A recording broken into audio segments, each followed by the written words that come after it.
You need to know to start your day. A group of medical professionals who also happen to be Paradise locals is working to bring medical services to people on the Ridge. They have been using the Magalia Baptist Church to give free medical services to people, including blood pressure, lung, and blood sugar checks. The Corning City Council has voted to accept an ordinance banning commercial marijuana within city limits. 4 council members voted in favor of moving forward with such a ban. The ordinance will now be presented to the city for adoption, and if approved, it would take effect 31 days following the adoption.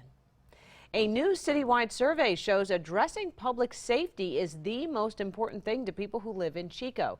The city crafted and presented the survey to the public, and the results will help guide City Council's vision over the next 3 years.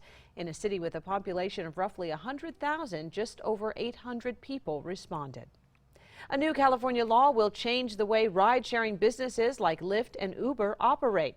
Governor Gavin Newsom signed the so-called gig economy bill, which will make it more difficult to classify workers as independent contractors rather than employees. President Trump made a fundraising swing through California Wednesday and took aim at San Francisco over its homeless crisis, calling it an ecological mess. One reporter says the president claimed, quote, pollution is flowing into the ocean because of waste in storm sewers, citing specifically used needles. The Trump administration is planning to revoke California's ability to set its own emission standards in favor of one national mark. California state officials say that will lead to more asthma, hospitalizations, and premature deaths.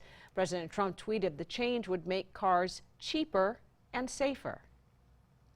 President Trump also says he will detail new sanctions on Iran as early as today as the U.S. blames Iran for a missile attack on Saudi oil fields. Secretary of State Mike Pompeo, while in Saudi Arabia, called the attack an act of war.